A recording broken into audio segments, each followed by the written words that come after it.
The movie begins with man and a black screen on why he has to memorize M16 rifle and train for 70 hours, and a question lingering why he has to fight and why he has to die.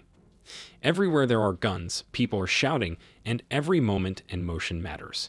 The enemy fires all around. A bazooka was launched, hitting the soldier and tearing his leg to shreds. The soldier lost so much blood that the bazooka was unable to save him.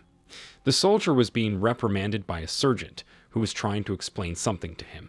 The camp appears to be having a great time while welcoming new soldiers, despite being in Afghanistan for 13 years and housing 68,000 soldiers. A major is interviewing Chris Merriman, a soldier, about his wife and their recent pregnancy.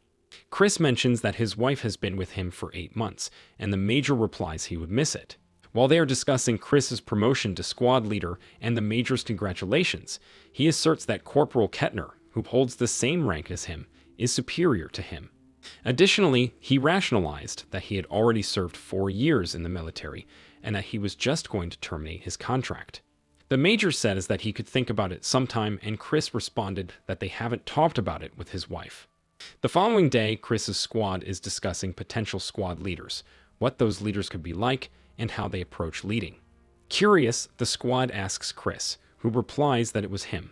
The team is relieved not to have a leader who would merely dictate to them. They are prepared to fight, and the major has just presented Private Faisal, an Afghan soldier. Kettner is not pleased with the new hire. Chris asked Private Faisal if he was an undercover terrorist, and whether he would kill them after Kettner asked him if he was comfortable with Private Faisal providing him guns. The private answers that he has no intention of harming anyone in the squad, and that ends their conversation and went out of the base. The squadron is having fun with their journey, talking about random things and choosing from what to not and telling jokes. The squadron is on a narrow route between 2 high mountains, and they suddenly stop for a suspected harmful device that is covered with plastics. Chris reported and commanded to wait for Explosive Ordnance Explosive Specialist, EOD. Their sweats are all over their bodies as they are waiting for the EOD in the middle where the sun rises on its peak. It's already have been 2 hours, and they started to get bored. Someone called for Soto, who is the one operating on the tank. Someone who called him related how he met a girl and thought she was the one, but instead he got a letter from Dear John. The newcomer claims he would do it and becomes so furious that he gets out of the truck. Chris tells Kettner to speak up and come fetch him as he gets close to the potentially dangerous equipment.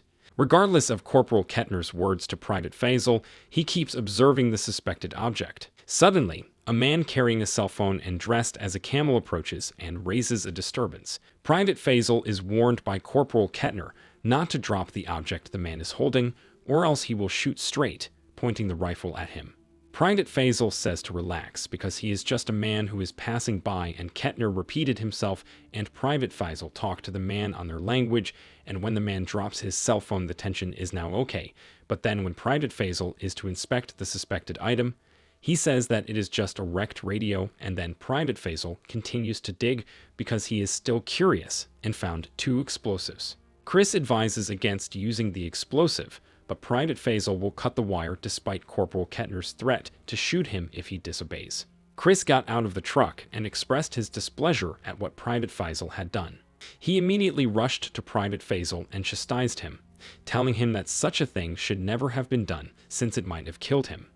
In response, Private Faisal said he understood. As the squadron proceeds with its mission, they find themselves on the Red Road, which largely leads to the terrorists' base. They were enjoying a pleasant talk when a man dressed like a military approached them. Chris went out to check and asks what happened and identified their squads. There are only 3 of them at that time. 2 of them are in uniform and 1 is a girl, and the SEAL named Fox claims that they are completely destroyed and that their communications are down. The trio enters their vehicle. Fox is grateful to Chris for saving their lives after they were attacked in the midst of the valley while continuing their journey. They are now trading missiles and gunfire. When they are going to be bombed, Soto escapes the truck and hides because they have the disadvantage that the enemies are hiding on top of the mountains. In the midst of all of this mayhem, Soto is horrified and unable to even respond to Chris. One man down after another for the terrorists, But when Lai saw that there are terrorists coming in Soto's direction, Lai went his way and protected Soto, but unfortunately, he is shot but still fights on his will to leave Soto in danger. Cooper is also shot, and the two good soldiers are down, but they made it, and they are now going on their journey with their foot. It is already dark, and they are taking their rest. Fox says that Private Faisal should watch the girl, and everyone is on alert, setting a perimeter. Private Faisal and the girl is now having a conversation using their language. Private Faisal says to the girl that he knows her, but he also said that she doesn't need to worry, for he will not surrender him to the Taliban, the terrorist. Private Faisal says that it wouldn't hurt her to say it to the squad because they are saving her life. On the other side, Kettner says that he still doesn't trust Private Faisal and asks Dani, the only girl in the squad, what is her thought of Private Faisal, and she answered that Private Faisal has his gun and fight for with them during the encounter. And when they talk about the girl, Dani seems confused. Corporal Kettner says that he also doesn't know, but he says she's just his type. On the base camp, the Major and the Capitaine is discussing the squadron, and the situation is reported and says that they need to get the squadron out there because they will be ambushed if not, and the thing is, Air Force is not possible, for there will be a sandstorm and will be having a zero visibility in that area. The Major just asked the Capitaine to do everything what they could do at that moment. The squad continues their journey the next day, and while they are walking, gunshots are everywhere. That is why they hide on the field. They are talking about how they can counterattack, and Fox says that they are going to make a closer distance with squadron leader Chris, and the rest would stay. The two is now on their move, and Chris went behind the path of where the snipers are, and there he starts to attack them. They are now in a battle fist on fist. It is the Fox's idea, since guns will draw more attention. Chris is almost knocked down, but he got a stone on his hand and starts to hit the Taliban until the Taliban lost his breath. The two have killed those snipers, and now they are on their way. They rest for a second, and Chris is looking far away, and Fox noticed it. He went to Chris' direction and says that don't do it. Chris asks what is he doing, and the chief says that he is overthinking the killing that happened earlier.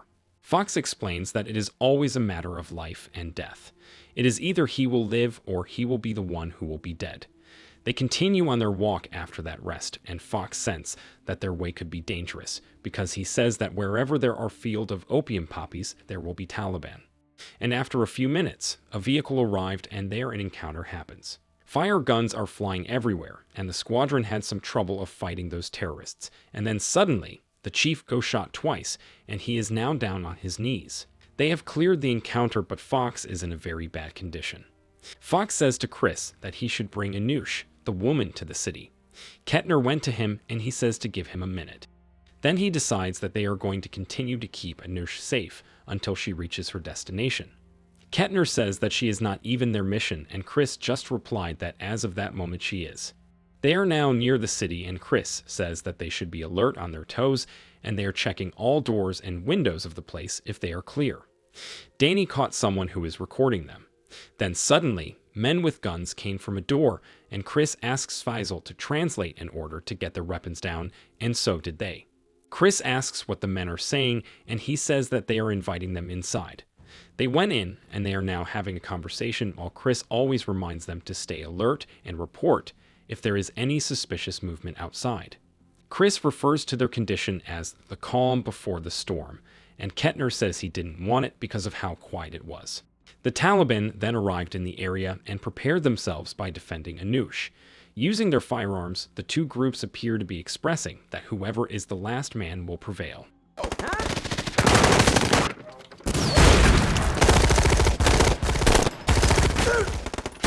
They nearly eliminated the terrorists, but a second truck assaulted them, and worst of all, an RPG was used against them. Every Marine is down, and the house is on fire right now. They are struggling to stay upright, and Anush was captured there. They are powerless to stop the terrorists from removing Anush. Chris says that they need to stand up and must go on, and when they are now on a high place, there is Faisal praying. Chris asks Dani if she prays, and Dani replies when she is with her daughter.